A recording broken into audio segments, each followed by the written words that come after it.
Hey there, travelers. Welcome back to the Inn of the Seven Dice. The walls of white are getting damn close. I can see them. They're not far off the shore. They're still probably a good 20 miles away from us, but that ain't far at all. The oceans themselves are... It looks like, honestly, they're starting to recede. What I'm guessing is happening is something's going on in that wall of white, and it's consuming this water, and I'm not sure what it is exactly.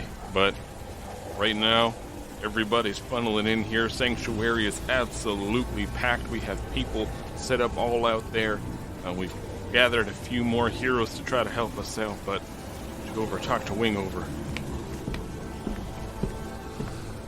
Greetings there, travellers. It's me, Wingover Gimbrel, famous gnome bard, portal professional, and I am here commanding the troops. Well, no, it's more like commanding the civilians.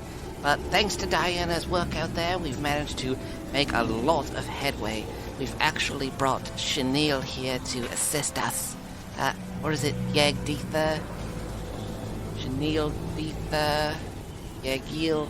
I don't know. They're here, though. They're here to help us out. They're gonna hop in that portal right away. Thanks, Wingover. Yeah, we're going in there, picking up the creatures. Diana's managed to pick off a few and learned what their weaknesses are. Some sort of strange goblin-like creature that can expand its size. But we're gonna go in there, take them out, and try to get things ready for everybody coming through the portal. Hopefully it's not too bad. All right, Chenille, thank you for your work, your hard work out there. I'm glad that the battle is mostly done outside the Ivory Tower. If you could just read this pamphlet here. Of course. Head on over to battlebards.com for amazing sound effects, music, such as angelic singing of the owls. Or maybe you need some sounds like forests or raining in the mountain pass. Head on over to battlebards.com for all of your needs. Perfect. All right, through the portal you go. Let us know when it's all good. All right, travelers. Whew, things are going nuts. Deathshift is ready. They defeated Father Matthews, aka the ghoulish one. They're getting ready to go deal with Dorem. What could happen to our dear Deathshift? I do not know. Dear travelers, the walls of white are closing in. The battle is nearing an end. Join me as we enter into the Battle of the Chosen Few, Part 1.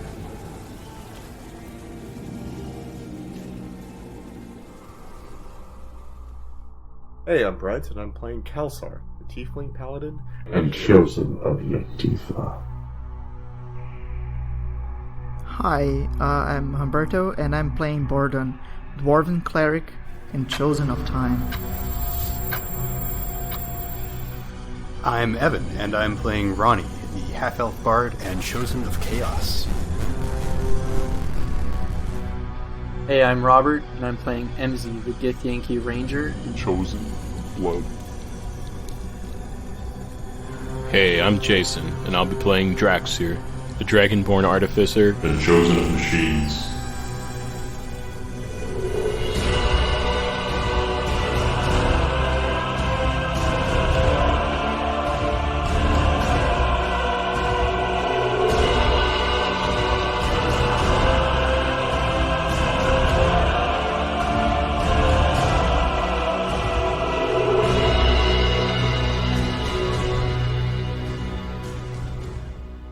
Previously on Ballad of the Seven Dice, our heroes had finally made it to the Ivory Tower after going through a brutal battle with many people dying. They had entered into the Ivory Tower and were monologued by Matthews, who was explaining how they gathered each of them to fight against Dorem, Highfyre, and her armies. While Deathshift was not really interested in what Matthews had to say, they at last made it to the top of the tower and engaged in a deadly battle after Dumathoin was slain by Matthew's hand. After destroying the first form of Father Matthews, the ghoulish one emerged in its true parasitic nature, and the heroes had to battle for their very lives. After such a harrowing battle, the healers now finally stood over Matthew's corpse at the very top of this ivory tower. You all are standing there. You had heard Matthew's plan about orchestrating, basically getting all of you to be the ones that they brought into this world, to have the ones to challenge Dorem. He wanted you to challenge Dorem. And now you're all standing around. Bordon, you can feel that this area, the area's shifting a lot. Like the grass keeps changing hues. Sometimes like the creek will be running clear water and then it'll like change into like a weird like bloodish water and then it'll go back to water. The celestial that you summoned to help with the battle is looking like ill, very like sickened being here in the Far Realms. And they're still summoned. They're here I think for like an hour or something. But they look rough. I think it's 24 hours, actually. Well, 24 hours then, yeah. You all are here. You can hear the trickling of water. And I need everyone to give me a perception check. Oh, 14. 19. 25. This would be a 12 for me. Got a 9. Everyone is looking around. Naturally, Ronnie, you are just too distracted. You know, you end up like the tail of Narcissus. You're looking at the reflection of yourself. But Bordon, your eyes catch this. And first it's your ears. You hear the trickling and the sound where water is pooling. And then your eyes catch it. Something comes back to you. Something from a while ago when you had talked with the King in Yellow. You remember them saying, when you see a pool, enter it. When you had asked, is there anything you can give us? Any kind of boon or way to help us? And you see where this water is going, this stream, it's all going into this swirling pool. Hey guys, do you remember what the King in Yellow told us about like the pool and making wishes and all those complex things of receiving boons and all of that? So I think he was mentioning about that, and then I can see it, right? Yeah. It looks deep, like very, very deep, but it's like a small pool. Like you could wade into it. Like being baptized. Kind of. You know what's very ironic? I got like a boot for me to use like in water or whatever, like for swimming, and I never actually got to use it. So maybe I can use on this thing. Maybe if I get like to the bottom, I can overflow the water. And everybody would have plenty of boons. Yeah. Bardon's like a priest with the holy water right now. Okay, so so I go to the pool. So you go up to the pool, and you're looking in here. You can see your reflection. You see your eyes now have like this golden ring around your irises. You're looking down, your beard is kind of like hanging down towards the pool, your hair is going a little bit over your face as you can see this water is just swirling, and it's almost a weird feeling of like it's inviting, like it's almost calling to you. So I just jump into the water. I mean, no, wait. Wait. I'm like in full armor.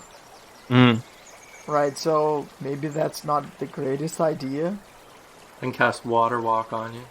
You got that ring of swimming, isn't it? I think it's a boot, right? Is it a ring? I think it was a ring. Oh, it's a swimming ring. Yeah, 45. But I mean, it doesn't mean that I can swim with, like tied to a huge rock. Well, basically what it means is like you can swim as easily as you could walk. Is basically what that ring does. And so like just how it slows you down walking when you're wearing all this armor, it's like the equivalent of like you'd be slowed down swimming, but you could still swim no problem. Because that ring is pretty much, it gives you like a supernatural ability of swimming, as if you're an aquatic creature. I was about to advertise my OnlyFans, like Bordon's OnlyFans. But if you guys don't want me to strip, then that's fine. Okay, so I jump into the water. Then I start speeding. So you leap into the water, and as you begin to die, no. So you jump into this water, and you just feel yourself like fall right into it. And you're looking around. You're kind of like in that moment of weightlessness as you're just like looking through this clear, deep water. And your beard is like lifting up, your hair is lifting up, and you feel the symbol on your left hand. It's twitching and moving. And you see it's normally like this three-pronged, and you watch as like it grows a little bit more on your hand. It's not growing up your arm per se. It's just like growing over your hand and over your fingers as the like tendrils like coil around. And Bordon, what you gain is when you die, if it happens, I'm saying, not necessarily that it will, but if you do die in combat, normally that egg sac would form around you and it would take 1 minute for it to be out. You could still be killed while you're in it. Now it only takes 1 round, and that you'll be reborn into your next iteration. And also, if you were to become a corrupted, if you were to hit your final death, you would still have 10 minutes of complete control. So you wouldn't immediately become a berserk monster that would try to kill your friends. You would have 10 minutes of still being able to control yourself. If I die, my final death? Mm-hmm. So instead of becoming a berserker, I would still have control over that berserker? Yeah. Oh, I yeah, see. you would have all those super crazy powers of the corrupted, and you'd have control for 10 minutes. So in D&D terms, that's like 100 rounds, I think. So it's enough. Yeah, you should be able to last through the battle. I want to give you, like, I don't want it to be like a take away your character during the final battle kind of thing. I want you to still have a chance, but also it kind of like gives you a bit of control for your own ending. You know what I mean? Can I enter the pool? Yeah, so Kelsar, when you enter the pool, it's a similar thing as Bordon. You come up to the surface, you see Kelsar like sinking down into the pool, and the same thing happens. Though, Kelsar, your symbol is already all the way up to your neck, and you just feel it like where it's covering everywhere, like it was a little more like general broad strokes of these tendrils on you. It's become just so much more complex of all these different like smaller tendrils all over, you're forming on your body, these tattoos. And as you come up and breathe air once more in this pool, you feel that rush of knowledge. Like, you know now, like, if death claims you, you'll still have a short amount of time to try to do whatever you can. Guess this is it. Getting really hard to hold on to whatever strands of sanity I have left. I imagine the rest of you are going to be hopping in this pool, or is there anyone who doesn't, I should say? I'm not hopping in the pool. I'm staying dry. Okay. I was kind of thinking of not going in because I'm very against aberrations and everything like that, and I feel like this is very unnatural. I get it. So, MZ and Ronnie, you're staying out of the pool. Are you Draxir? I think Draxir would want to find out, even though it's like I don't know how apt Kalsor's reaction was. When you saw Bordon and Kelsar break the water, and start breathing, they looked fine. You could see the tattoos were a bit more complex on Kelsar. They appeared okay. Okay, I turned into like a mechanical abomination anyway, so I'm just gonna jump into. What more can I lose? So you enter this water, and it's the same thing that happened to Kelsar. You just feel all over your body the tendrils are just like increasing in complexity on you, and you gain that same knowledge that you'll have control if you are to meet your end. And you exit the water with the two of them.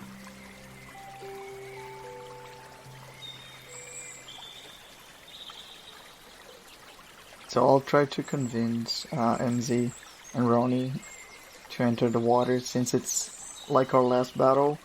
It would be horrible for... I'm going to put my hand on Bordon's shoulder, and I'm going to say that you're not going to fall in this final battle. And I'm going to cast on him Death Ward, which is a duration of 8 hours. You touch a creature and grant it a measure of protection from death. The first time the target would drop to 0 hit points as a result of taking damage. The target instead drops to 1 hit point, and the spell ends. Oh, that's nice. So it's like a last minute, like when you would have just went unconscious, you barely hold on with a thread kind of thing. Yeah. I like that. You're not falling today, Bordon. Thank you, Kelsar. Bordon, Draxir, and Kelsar, when you entered this pool, all your wounds healed, and you also got any spells or abilities you used up there, all back in full. Can we fight in the pool? Just bring the pool with you, baby. No, but that's Get these travel mugs filled up, and It's your Space Jam Go juice, Cool to right? go. we have a bag of holding. We just get as much water in the Bordon, bag can't of you holding. manipulate water? Oh, it seems like I can. So So- welcome to Ballad of the Seven Dice, aka Avatar: The Last Airbender. We are bringing in Waterbender Bordon. Where the D&D is made up and the rules don't matter. That's right. Drew Carey is hosting it now. Or Aisha Tyler. D&D is just a framework. But really, can we carry the water? The bag of holding is full right now. It's full of trash. Those are just gems. There's nothing saying you can't put liquids in bag of holding. So I mean, theoretically, yeah, you could fill it up with this water if you wanted. It would just be like very disgusting. Like, As he's saying that, I'm like patting myself down, like I can't even remember what I did with the bag. Sorry, I can't find it. yeah, one bag fell into the other one, and then they just. This is how you know this is a Canadian podcast, because we put milk in bags around here, and we also put pools in bags. Yeah. Yeah, we're about to put magic water you in just bags. you just go to That's how you Canadian do it. Tire, get a swimming pool in a bag. So do we have like any available bottles? Yeah, you have your water skins for sure. Yeah, that's true. I think we used some Okay. potions last fight too. Might still have the bottles from those. Definitely. And I have 2 flasks of oil, 2 flasks of acid. Could always dump those out. But what if Dorem is weak to acid? It just leave a little bit of acid there, and then you drink it. Why? I just get the feeling like the blessing is just the blessing, and this isn't going to help us whatsoever. It but, probably you know. will not. I mean, the water skin. If it's just water in the end of the day, then we can fill in like our water skin. Then it's going to be, it's just exchanging water, with water. Sure, let's treat it like it's like Gatorade or something. Was it that Mama's Boy thing? Was that some high quality H2O? Water Yeah. Boy. That's it. Adam Sandler just goes, "Hey, man, do." It's going to be like dwarf dipped water, but it's still going It's to the be good water. stuff. Dula Yeah. oblongata. Bordon's gamer bathwater. You guys dump out your water skins and recover the high quality H2O. So you have this stuff filled. So MZ and Ronnie do not want to go into this pool. I did expect Ronnie. I'm actually a little surprised at MZ, but after what Robert said, it makes sense. You did say like this is. I've been using these swords of blood and stuff like that, but I also never asked for that, and I never did that to my own self on purpose. That was That's true. That was inflicted upon you. You are all standing here. The body of Matthews, this massive corpse, is almost finished decomposing. And MZ, because you have the highest passive perception, you notice that inside this massive rotting corpse, there is this black rock that you see. It stands out. It's almost like an obsidian shard. And it stands out to you. I'll point it out to everyone. Do we have the white stone? Forgot there was a white stone. I should still have mine. Do you have it? What are we talking about here? I thought we had it wrapped up in something. I don't have it written down. One of you had it. I believe MZ was the last one with it on their person. Yeah, I thought I had it too. So you pat yourself down looking for the white stone, and it's not there. Oh shit. Is it inside, like the bag of holding that he also lost? No. No, because the mega holding, you can kind of like, if you think about it, you can like find it out of the bag. Okay. But when he goes to look, it's not in there. I don't know where that stone is, you guys. And there's also another one right there. This one's black, though. Oh boy. Ordon, make me a knowledge arcana because you currently are holding on to the god of knowledge and secrets inside your head. Can I use... You can ask about stone cunning? Can I use stone cunning? No, it's arcana. This isn't about rocks, it's about magic. Oh, it's What if they're similar. magic rocks? Okay, do I get like a bonus or anything like that? Because like my... I will let you roll with advantage. Yay. So now you have 2 chances with 0. I got 19.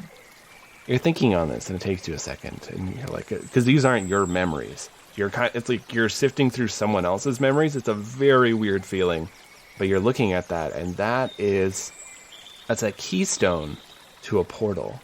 And you do recall, because it's been 2 months, you do recall that there is that portal that's in the basement. Oh. Oh. So we just used the white stone to get here, and now we're going to use the... Okay, no, of course not. So I just get like the obsidian stone, and I say, okay, so I don't know what this stone is, but Dumathoin knew, and that's a key for a portal, and it's probably the portal in the basement. I'm just going to take it. Yeah, you pick it up. It's kind of gross, like a little slimy, because it was inside Matthew's, but There's a pool of water, just wash it. yeah, just wash it off. Yeah. You can feel like a little bit of a pulse through it, like an arcane pulse. So like it's magic, but other than that, it just seems like it's not super remarkable. It's just kind of like basically you're holding a key, you know?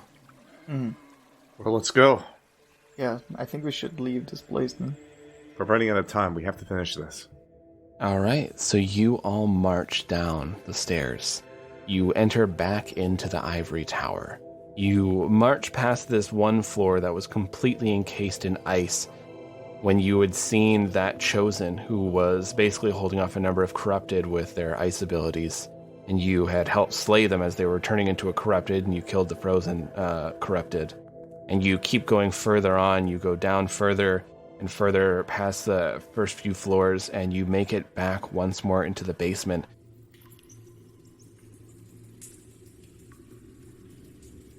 This strange basement that's unfinished. It's made like a really just rough hewn walls compared to the rest of the building, which almost appears to be one solid piece of stone. And as you come down here, you feel this keystone vibrating more, and this hole forms in the floor, the very center of the floor, and it looks like a perfect shape for that keystone. Well, Bordon, you ready to end this? I sure am. But before we do anything, before we fight Dorem, I just wanted to say that I've acquired a new spell called Anti-Magic. And as you guys can recall, Dorem is basically like a spellcaster. So, and it's going to form a field around me, which will cause, like, any magic that is cast, it will just dissipate. It can't be destroyed, it can't be countered, but like all the weapons, all like armor and all that, anything that's magical will become like regular. I just wanted you guys to know that I'm thinking of using this spell to neutralize Dorm's spells, just like that crazy ass meteor that we had to fight against last time, like not the meteor itself, but we have to deal with. So I wanted your input in this regard. Do you guys think that I'll be doing the right thing? Would you be able to cast spells still? No one would be able to cast spells. I mean, you can leave like the field and you can cast spells. You can drink potions, I think. I'm just looking over here.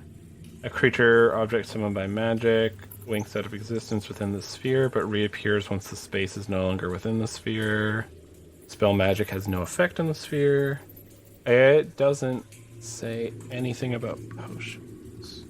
It doesn't say anything about potions, so I think you're good. Because, like, in my mind, potions are more of an alchemy kind of thing, not so much as, like, magic. I mean, there's a bit of magic to do with it, but I'd say, personally, I'm the DM, so I can rule this. Potions are still okay to be used within the sphere. Mm-hmm. Okay. It stays for like 1 hour, which is a lot. So I was just thinking. Yeah, so like if the meteor swarm came down and Bordon had this 10-foot sphere on him, basically within that 10-foot sphere, Radius. you wouldn't be affected. Yeah, 10-foot radius, so it's like 20 foot in total. Within that, if the meteor swarm like hits that, everything inside would be fine. The meteor swarm would still destroy everything else around it, but inside that, it would be okay. So are you guys okay with me casting that? Yeah, it doesn't really affect me that much, I don't think. I don't know how much of my bonus action stuff is considered magic. I mean, a bard is considered a casting class. What kind of thing are you asked about in particular? Like, I think inspiration isn't magic. Right, Mantle of Majesty, I assume, isn't magic. Unbreakable Majesty, all these, like... I don't think these are magic. Mantle of Inspiration. You gain the ability to weave a song of fey magic, so that the Mantle of Inspiration wouldn't work. Okay. Starting at 3rd level, you can charge your performance with seductive fey magic. You gain the ability to cloak yourself in a fey magic. So they are all magic, it looks like. Except for, Unbreakable Majesty. Oh, okay.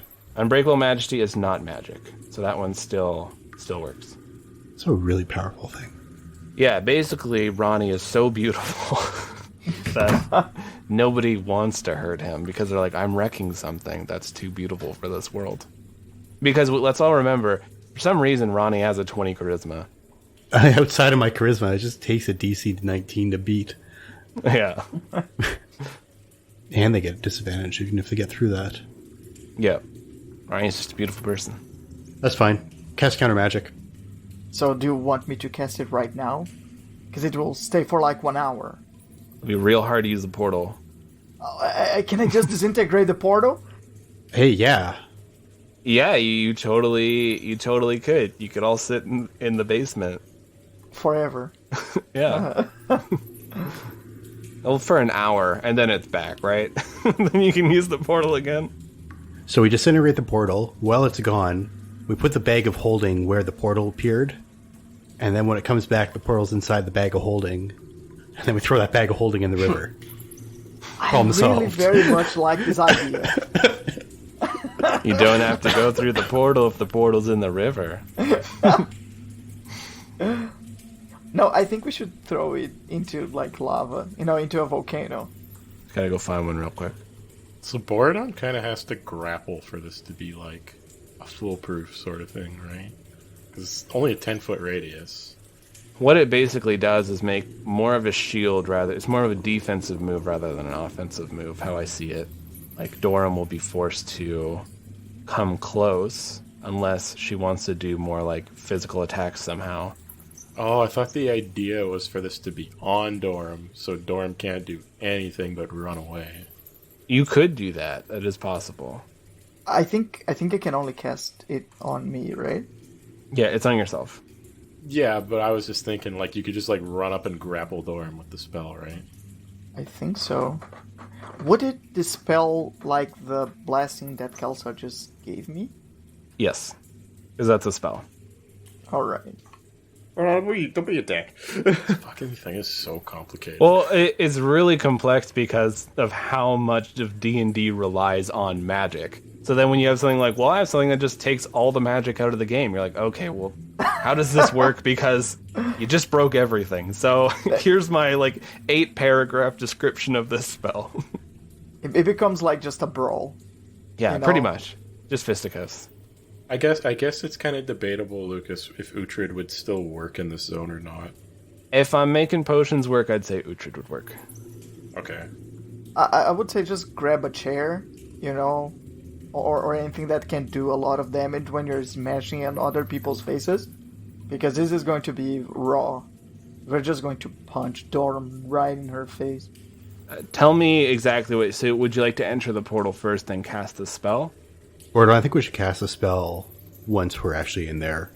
I think so too. Like, if we wouldn't be able to cross the portal, then it would be pointless, I think. Yeah, because then you just have to wait for the spell to end, then you'd go through the portal and you just lose the spell. So, do you put the stone in the center?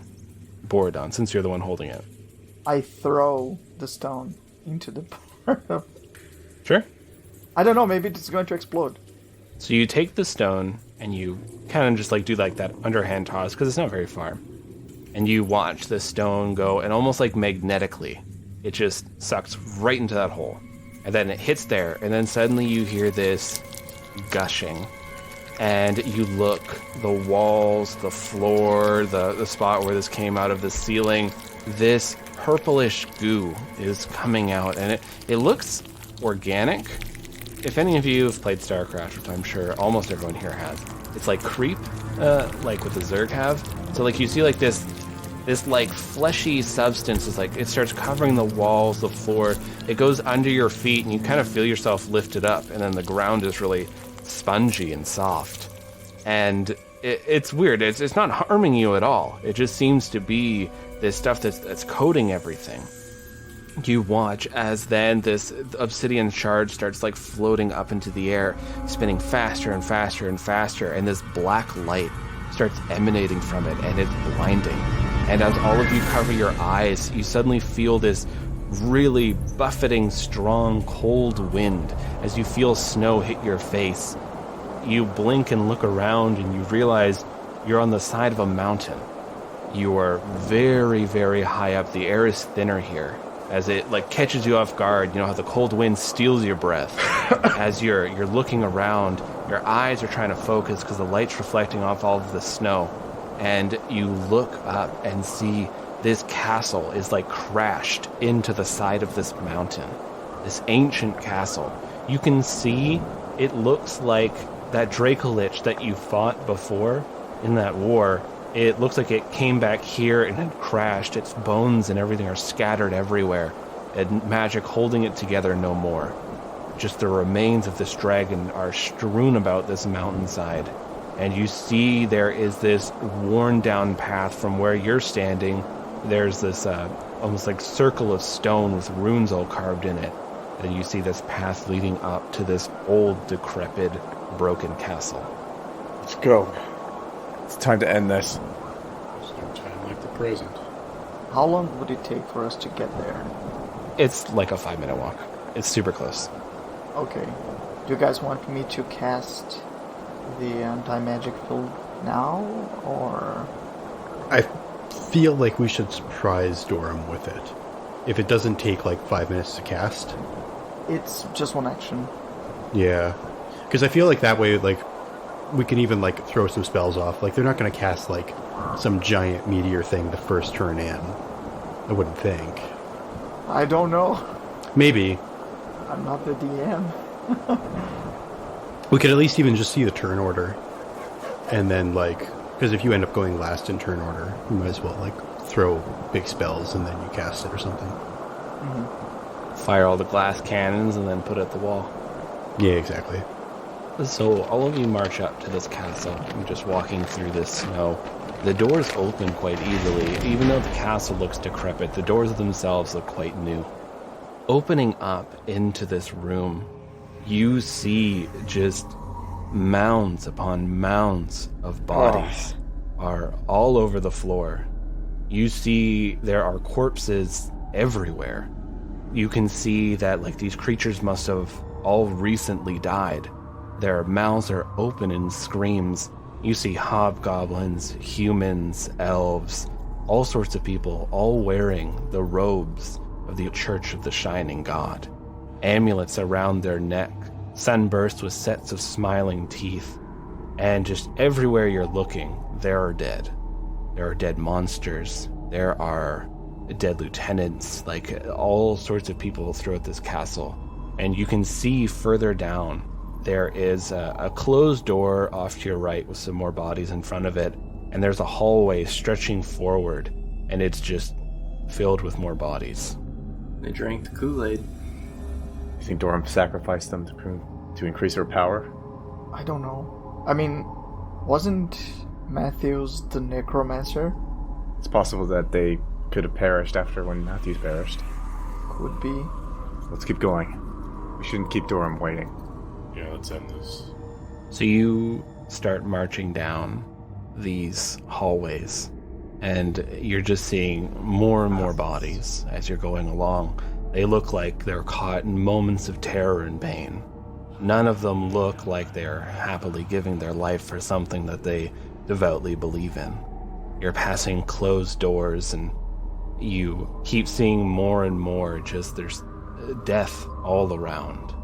You can hear the sounds of the wind buffeting from outside. This is horrendous. Absolutely horrendous. And we're about to end this madness. You walk through so many rooms, dining rooms, grand rooms of trophies, libraries, as you're walking along through this castle, this ancient, beautiful castle. Looks like it was put back into its glory on the inside. It really went to town, just making everything look new and wonderful, but just all the bodies and the smell of death really take away from the whole thing. And as you finally enter into this last room, these winding hallways are taking you through, you see there is this massive portal.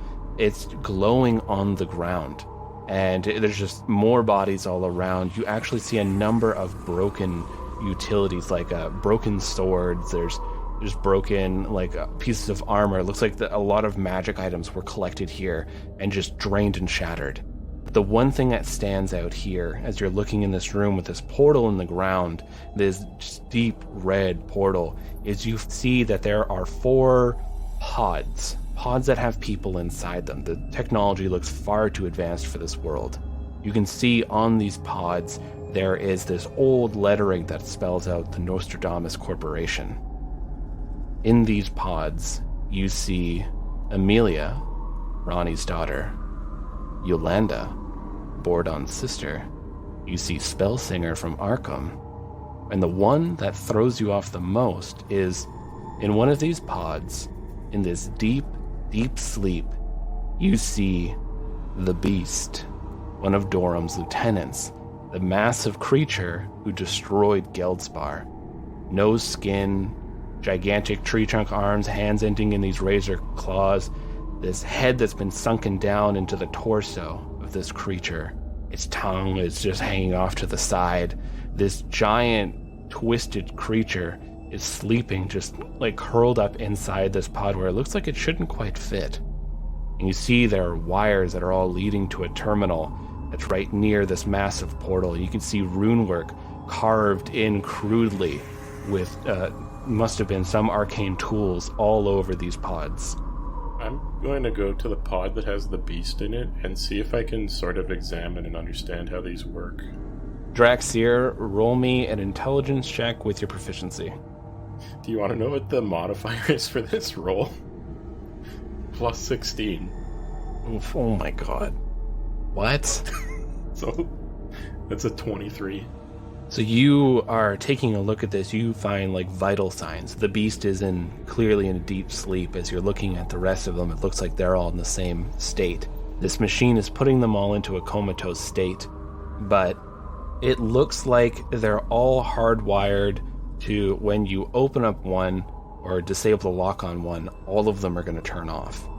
Looking at the arcane runes carved in, it looks like there's obviously a connection between this portal in the ground and these pods that are there.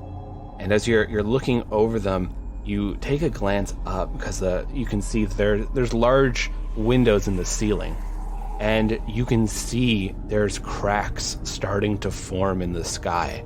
This beautiful, radiant coloring is breaking through. You're watching as these massive tentacles, much like the ones that smashed into the ground in the far distance earlier, you see that they're starting to break through the sky, and this large portal is opening up in the sky as you're watching thousands upon thousands of these creatures, Night Gaunt, Shoggoth, everything just pouring out into this world. Guys, we're out of time. We have to hurry up. It seems we're supposed to take these pods, and they're all kind of connected. If we open one, they should all open. We're out of time. Yeah, I guess we better hurry. So we're not worried about the monster attacking us? Yeah, that's Yeah. what I was worried. Can we kill it before? Can we destroy its, like, his pod, or can we... I don't know. Oh, Ronnie, wait. Yeah. Could you Charm person. teleport? Oh. No, charm person. I don't want that's to. not I don't want person. to waste my teleport. waste my teleport. You said there were only 4 pods, though, right? Just 4 pods. There's one with Amelia, one with Yolanda, one with Spellsinger, and one with the Beast. Okay, someone's just gonna have to jump in. You do see the portal, though. It's on the ground. This deep red portal is swirling. Some of us are not going to come back no matter what. Because we would have to be playing these instruments internally. Forever? Well, shit. So we have to leave Ronnie behind? Oh wait, can we just take Cloney? Cloney's back on the ship. Evan forgot him. So, like, maybe if we throw some of these bodies through, they'll be alive on the other side, and we can just say, hey, play these instruments until the end of time. I don't know. And they're like, why? And then we have to fight them. Because I've been doing a lot of thinking this whole journey, and honestly, I never planned on coming back from this alive. So, Don't say that, Kelser. if it means me having to sacrifice myself for everyone, having to play one of the instruments for all eternity, I'll do it. Do you even know how to play them? No, but I'm pretty sure I can figure out drums. You will have all eternity to learn. I don't know. I mean, I was expecting everybody to return, not just a chosen few. It's do or die now. We have to decide now. Azathoth is coming through right now with his entire army, and they're gonna decimate everything. We have to make a decision now. I can stay behind. I mean, as special, like, time doesn't mean a lot to me anymore. And with godly powers, I don't know, like, maybe I can start, like, reaching out to people, you know, with my godly powers. And, you know, maybe I can just stay here. Even though, like, I have, like a place to get back to, like my family. If it is to protect them, I can stay, and I can start learning how to be a god as well. In the meantime, We can leave Uhtred there. Uhtred can play an instrument, right? There's a robot. yeah, that's true. I was actually thinking I might be able to disassemble Uhtred and make some automata that play the instruments for us. That's even better. You 100% can do that. You just need the instruments being played constantly. Can't we just play it? Yeah, we're play it and record it. Yeah, and record it, exactly. And then we put, you know, like a headphone on Azathoth. I wouldn't say it's necessarily the sound, it's more of the device, the magic of the device. So, which were the 3 instruments again? The drum? The Horn of Hell, the Harp of Celestia, Drum of Humanity. I think the horn would be a little bit harder because you need air to play, right? And Because you don't have to play these instruments well. As long as the instruments are being played, they can technically it's being used. Mordon, if we just had like a rotating thing, rotating really quickly, and you put the horn on the end of it, enough air would pass through it to make a noise. I could just build a fan.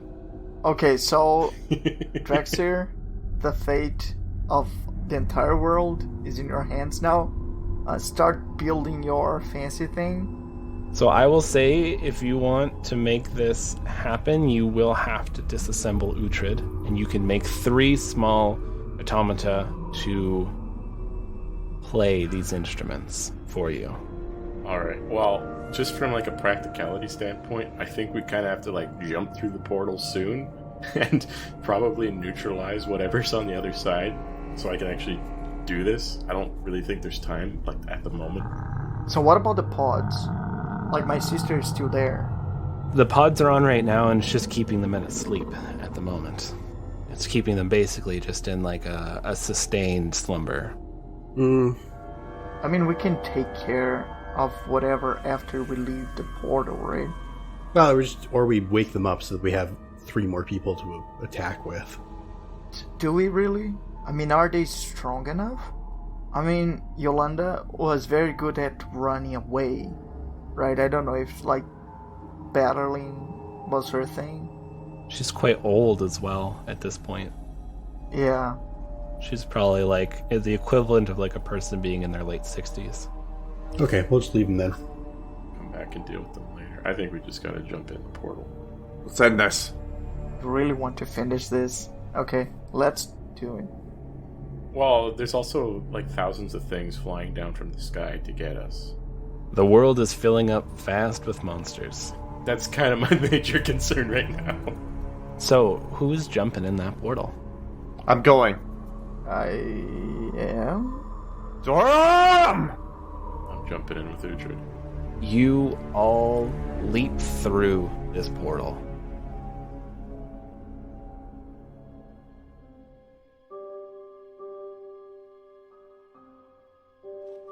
It's a weird feeling, like you were falling and then it like you flipped upside down, then we're falling the other way.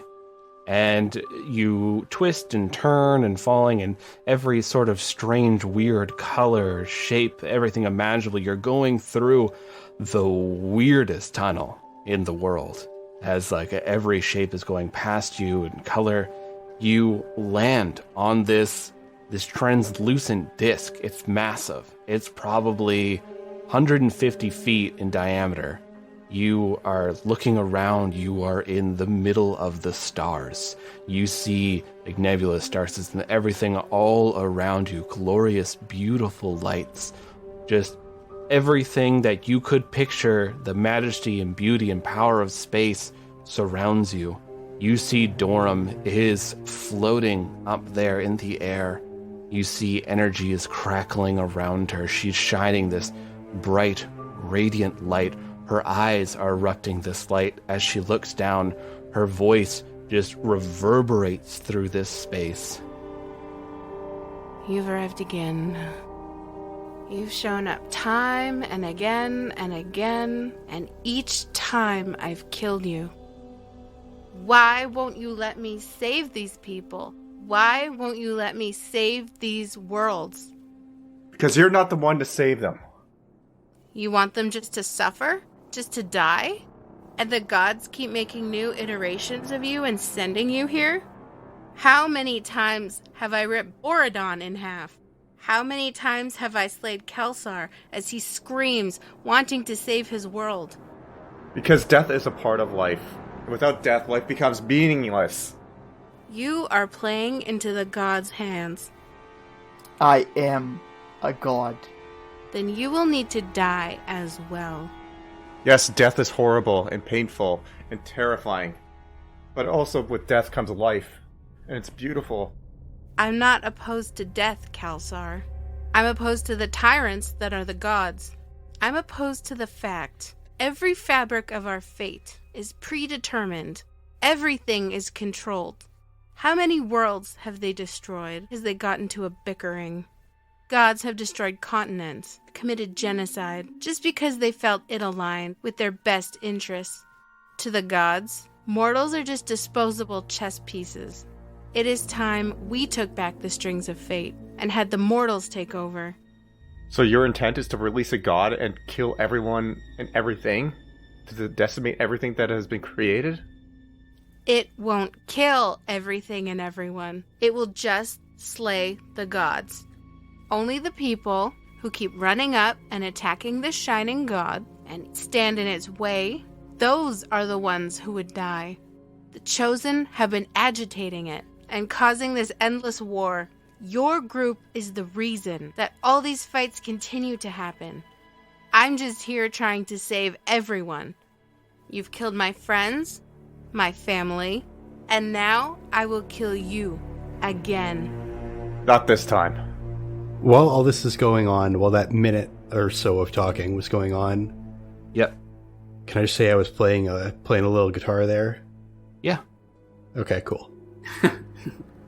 You're starting to strum. You're playing this guitar. For about a minute. this sweet celestial guitar, and I want everyone to roll me initiative.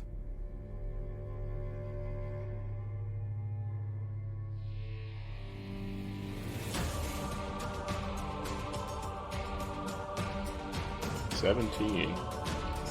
6. I got 18. 16. How? How can I be, like, the first one with my stubby legs? MZ, what did you get? 22. Roll. 22. Oh, you're not first. Even at the very end, Bordon didn't get first. We start off with Evan. Have Dorem make a wisdom saving throw. Okay. What's the DC? 19. I got 25. Ah, fuck. Okay, we're so close. What is the spell you're trying to do? Enthralling performance. So you just start playing, and it's good. Because you're a very talented musician. It starts really picking up, and like you're just strumming away, and you see Dorem looks down at you. Ronnie, I've heard this same old song time and again. I need everyone to make me dexterity saving throws. I'm going to cast Counterspell, because I think I can do that since it's a negation, right? A reaction? Yeah, I think so. It's a spell, but it should be... Can't imagine it would be during a turn. Counterspell, instantaneous. It can be one reaction you take when you see a creature within 60 feet of you casting a spell, so that's true. You attempt to interrupt a creature in the process of casting a spell. If the creature is casting a 3rd level or lower, fails instantly. Mm-hmm. If it's casting a 4th level or higher, make an ability check using your spellcasting ability modifier. The DC equals 10 plus the spell level. So the DC is 19. Oh, so I'm rolling for charisma then? Yeah, you're rolling a charisma check. Just your charisma. And then the DC is 19. 23. She goes to cast this spell, and it just fizzles in the air. She looks confused. That's new. And we go from Dorem. We'll say Dorem's about like 10 feet or so in the air at the moment. It goes to MZ. I just kind of say out loud, if that's new, then you haven't fought us before. And then I'll use Zephyr Strike. I charge right up there.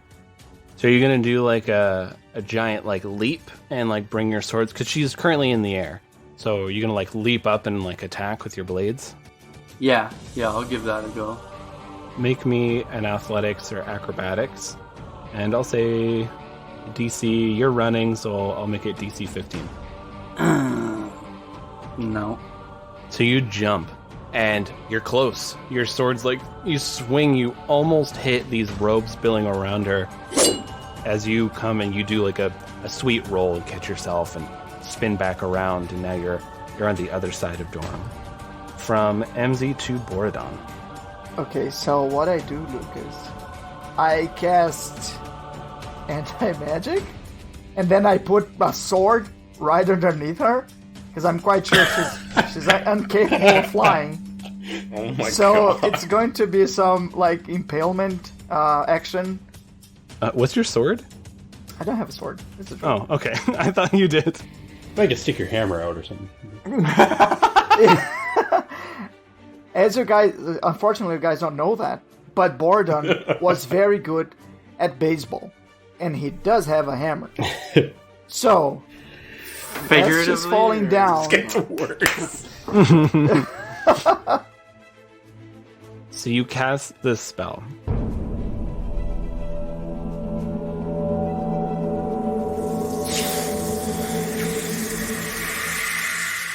And it's just like that. You feel this wave, this shockwave go out. It feels horrible. You don't have access to your magic while you're holding this, and it's just like it's like you have to catch your breath really quick. MZ, it also feels weird because you have a connection. The arcane. Dorem just takes this deep breath in as she falls down, catching herself. Well, actually, let's see. But Yeah. attack of opportunity with my hammer in her face. She's entering your threatened square. She's not leaving it. she falls down and she catches herself with a superhero landing. Like that, fist down on the knee, and then looks up at you with these yellow eyes and smiles. And as she smiles, her teeth go from like a normal human's blunted teeth to you watch them slowly form into serrated teeth. And it goes from Bordon to Draxier. I'm going to use my bonus action to have Uhtred run up in there to that side of Dorem and attack with the bite. Roll to hit. 14 to hit. I mean, I sort of knew you would bullshit me, Yeah. but What are you talking about? You got your magic canceling thing out. I did, yeah. You got exactly what you wanted. And Dorem is very happy now. You think I just hand you a wizard that they lost their spells and like, oh no. Yeah. I mean, that was the idea. Yeah, we did think that. Yeah, well, You really shouldn't have. I've thrown so many things at you that keep ripping out of skin suits. How have you not picked up on my theme? I saw it coming. I was just like, yeah, he's gonna have something for the anti-magic stuff. I mean, like, I knew that as well. Well, she's not as strong. Obviously, like, without her spells, you did put a real big damper on her. Her spells are one of her big things. But so, Draxier, what did you get to hit? It's a 14 to hit from Uhtred. So that is a miss. I need really quick everyone's AC and HP. My AC is 23. My health is 160. Mine is 18. It's 134. 23. 143. 18. 123. 16. HP is 123. So Uhtred goes in for this bite and misses as Dorem just kind of like swats Uhtred away with her leg. And it is still your go, as that was just your bonus action, I believe. So then I'm gonna run up on Dorem. I did get the mega flank going and try and take a couple jabs at her with my trident. So the first one's a crit, is an 18 to hit. 18's also a hit. So with the crit, your first die is maxed out. 18 damage on the first, Nice. and 6 on the second. So you go in, you stab, and Dorem wasn't expecting it because she was expecting her bracers. It's what she's used to help protect her, but her AC's been lowered. So you go in and jab with your trident. You stab once, stab again. As you just quickly backpedal a little bit, the blood, this yellowish blood dripping off your spear. And it goes from Draxier to Ronnie. So how big is the magic negation? It's a 10-foot radius from Bordon. Okay. But any spells like trying to get in there don't work. But I have a crossbow, I think, still. So, And the gun. well, my gun is magic, though. Does it shoot bullets with magic, or does it shoot magic bullets? No, I think it shoots magic. Just shoots magic. Okay. Yeah. So, but that's fine. But I will run up 10 feet outside of the circle, and I'm gonna shoot with the crossbow. Fire away. All right, all that, and I got a 7, so miss. Oh no. So you fire and she just catches the bolt without even looking and snaps it and drops it to the ground. So we go from Ronnie to Dorem. Oh my god. What? Dorem's going again? Yeah, she is. Shit. Alright, so the person who is annoying her the most is Draxier, is Bordon. Let's just hit both. Okay, so it's a hit on Bordon. Draxier, AC 21. That's a natural 20. Holy fuck. Bordon, you take 20 points of damage as Dorem's hand, these jagged claws form. You watch her bones twist and pop as she swings, and these claws just rake across your chest as you're caught off guard. And you see she turns around and does this like backslash with her other hand. These claws form. Draxier, it also catches you off guard because she's moving incredibly quick. So, Draxier, you take 30 points of damage as she goes and like this backslash comes around, catches you right in the jaw. as your blood just like specks down into the ground. And you watch as she's smiling at all of you, and her wounds start healing up from where Draxier had stabbed her. They're not completely healed up. You're just like seeing them heal. I can't believe the last boss has life steal. Life leech. And then it goes to Kelsar. I'm going to use my powers, and I'm going to use it to summon energy swords through portals. And I'm going to just have them just launch them at Dorem. Okay, so you're using your powers. So is this like a unique thing that you're trying to do? Yeah. Okay, so roll with advantage, because you're currently in the Far Realms where your base of power is actually coming from. 21. All right, that does it. You summon these swords, like you're concentrating, and it's so much easier here. Before you always had to like really concentrate and pull it out, but here it's just like the energy is all around you, and you just pull forward and you watch as these two blades of light just come sailing out of these pockets. And you watch as they go to pierce Dorem, and roll me 2d10 and add your charisma onto it. 16. So you see these swords, they go and they stab right into Dorem. She shrieks out. And then the energy fades, and there's these two wounds now on her. All right, and we go from Kelsar to Dorem. Dorem is going to... She can't use 80% of her moves.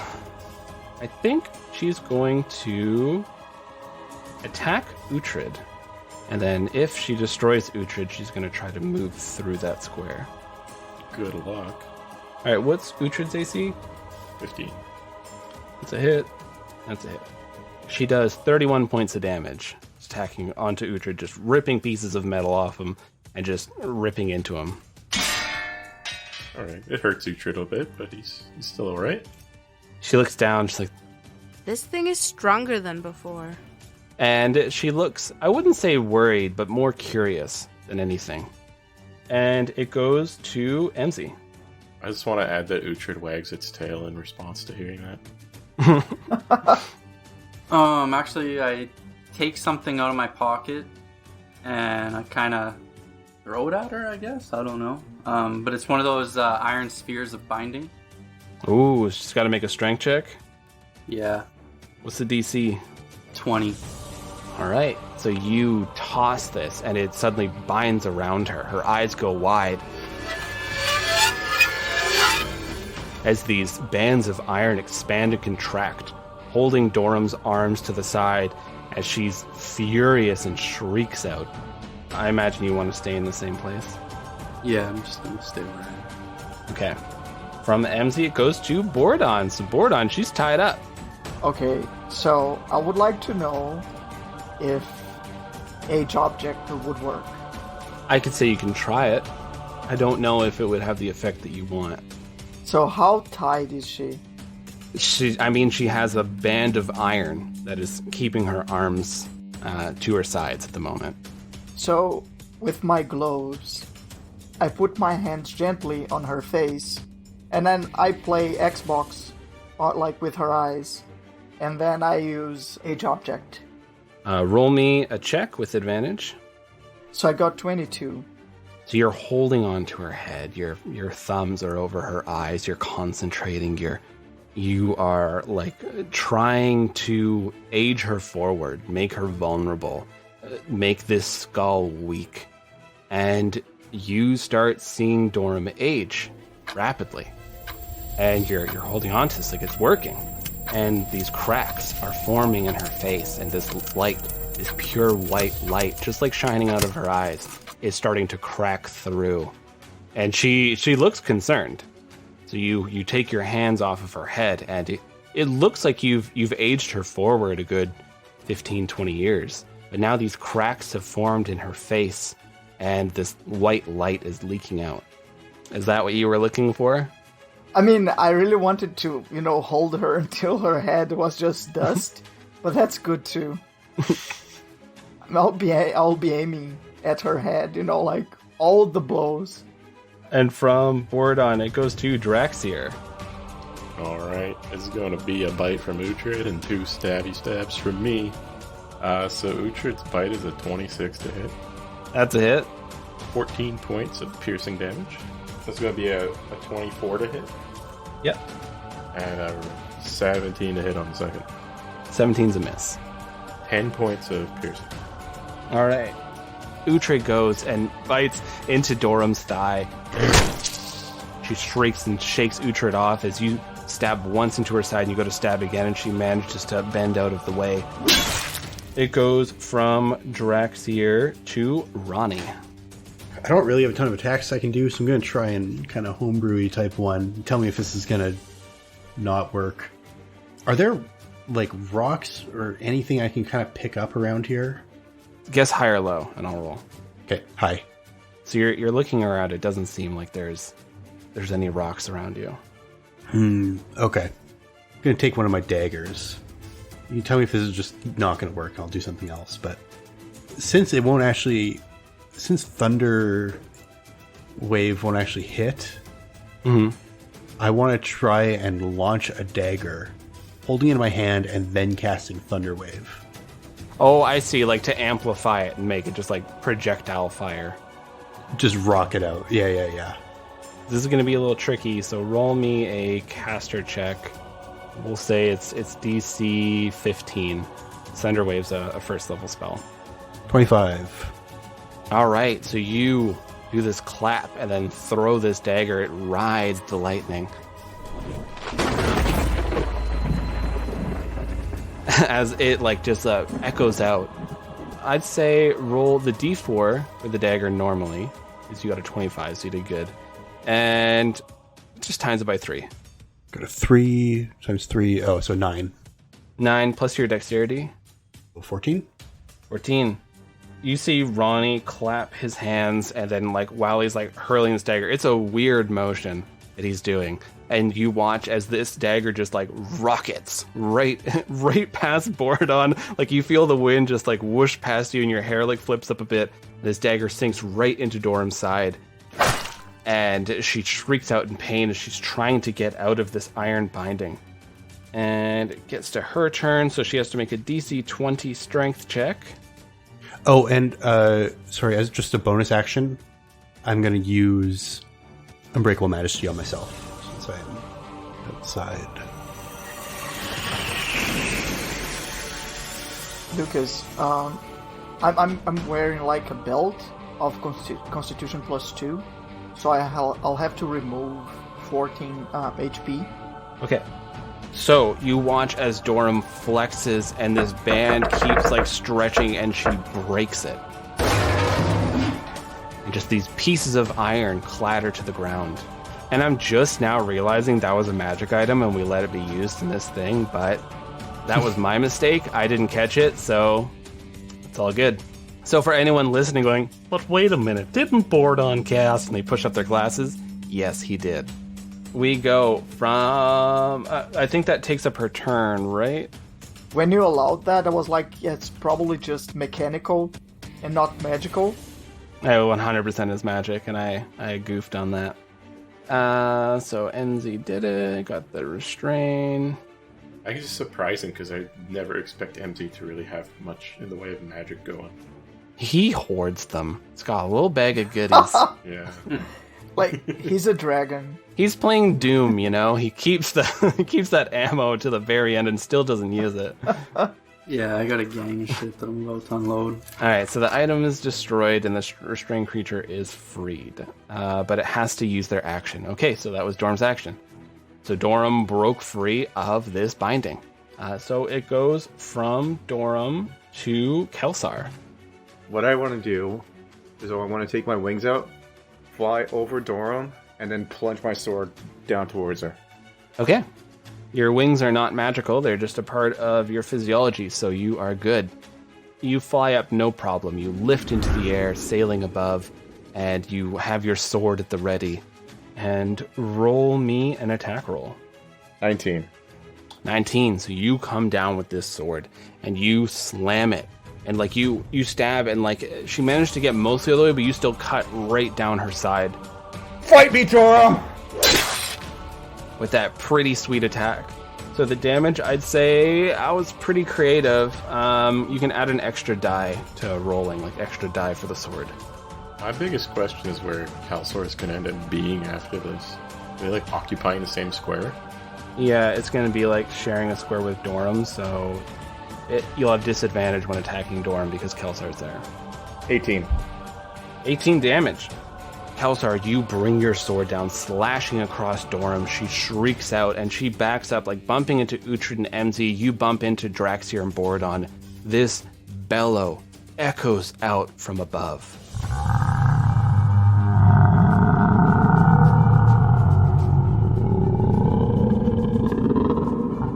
You're all looking around, trying to figure like what the hell's going on. You just see this massive blackened space above you. It's just space, just empty space. And then an eye forms, the size of a mountain. And then another, and then another. You watch as these massive tendrils shift in space. You see that Azathoth, the idiot god, is floating not just above you, it just is the sky. It's so massive. And you watch as this mouth forms along the side, and once more, this bellowing roar echoes out.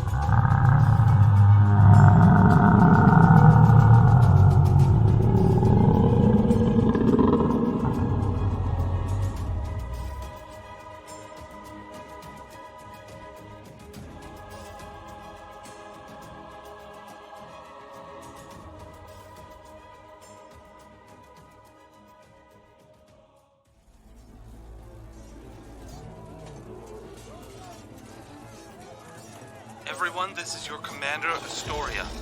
We have managed to turn the tide of the battle.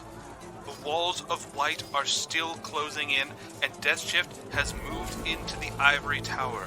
I repeat, Deathshift is in the Ivory Tower. We must now protect it at all costs. Their leaders are destroyed. Their creatures are slain.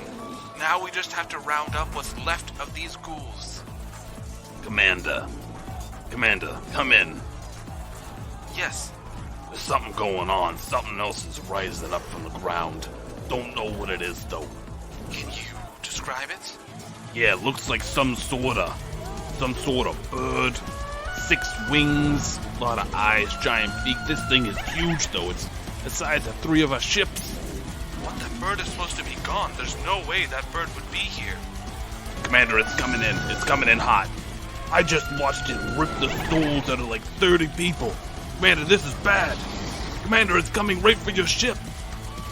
Okay, everyone, evasive maneuvers. Bird's coming in.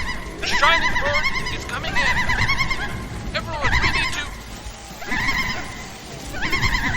Commander, come in. Commander!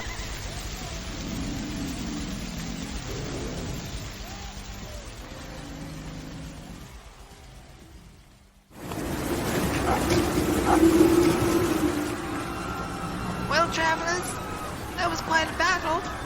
Only partway through it, though. The storm started up pretty much the moment they all started fighting. The skies are getting quite dark. A lot of monsters have just appeared. People are fighting and screaming outside. We're trying to push people through this portal basically as fast as we can, but it's not looking good, travelers. It's really not looking good out here. The walls of white have closed in near the shores.